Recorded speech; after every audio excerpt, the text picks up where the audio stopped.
5 വർഷത്തിനിടെ 65 വിമാന എഞ്ചിനുകൾ ആകാശത്ത് വെച്ച് പ്രവർത്തനരഹിതമായതായി DGCA.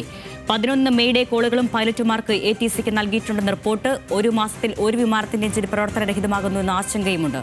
വിവരാവകാശ പ്രകാരം ലഭിച്ച മറുപടിയിലാണ് DGCയുടെ ഞെട്ടിക്കുന്ന വെളിപ്പെടുത്തലുകൾ. ശരത്ലാലുണ്ട് വിവരങ്ങളുമായി. ശരത്ലാൽ, ആശങ്കയുടെ കണക്കുകൾ, റിപ്പോർട്ടുകളാണ് ഈ വിവരാവകാശ നിയമപ്രകാരം ലഭിച്ച മറുപടിയിലുള്ളത്. ഈ റിപ്പോർട്ടിന്റെ വിശദാംശങ്ങൾ എങ്ങനെയാണ്? ഇല്ല, വളരെ പ്രധാനപ്പെട്ട ഒരു RTA മറുപടിയാണ് ഇപ്പോൾ വളരെ പ്രധാനപ്പെട്ട ഈ സാഹചര്യത്തിൽ.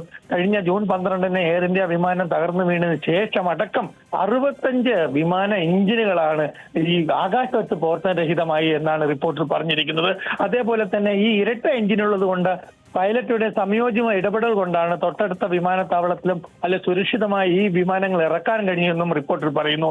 അതായത് DGCA നടത്തുന്ന പരിശോധന അല്ലെങ്കിൽ ഇൻസ്പെക്ഷനിൽ വളരെ വലിയ പിഴവുണ്ട് എന്ന് കാണിക്കുന്നതാണ് ഇത്തരം ഒരു റിപ്പോർട്ട്. ഏതായാലും 11 മെയ്ഡേ കോളുകളാണ് ഇതിനിടെ 5 വർഷത്തിന് 2020 മുതൽ 25 വരെ 5 വർഷത്തിനിടെ ATCക്ക് ലഭിച്ചത്.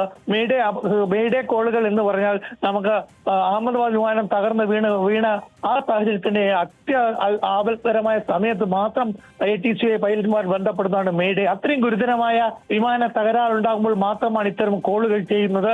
അതുകൊണ്ട് തന്നെ ഇന്ത്യൻ വ്യോമയാന ആകാശ മേഖലയിൽ ദുരന്തങ്ങൾ പതിയിരിക്കുന്നു എന്ന് നമുക്ക് ഈ റിപ്പോർട്ടോടെ മനസ്സിലാക്കാൻ കഴിയും. ഒരു മാസത്തിൽ ഒരു എഞ്ചിനെങ്കിലും തകരാറിലാകുന്നു എന്നതാണ് ഈ റിപ്പോർട്ടിന്റെ പ്രത്യേകത. ഇത് വളരെയധികം ആശങ്കയുണ്ടാക്കുന്നതാണ്. ഏതായാലും ഈ റിപ്പോർട്ടനുസരിച്ച് എഞ്ചിനിലെ ഫ്യൂവൽ അടക്കമുള്ള എല്ലാ എഞ്ചിനുകളും പരിശോധിക്കാൻ വേണ്ടി DGCA തീരുമാനിച്ചിട്ടുണ്ടെന്നും റിപ്പോർട്ടിൽ പറയുന്നുണ്ട്. ഏതായാലും ഇന്ത്യൻ വ്യോമയാനം ആകാശ മേഖല അത്ര സുരക്ഷിതമല്ല എന്ന് തന്നെയാണ് ഈ റിപ്പോർട്ട് നമ്മൾ ചൂണ്ടിക്കാണിക്കുന്നത്.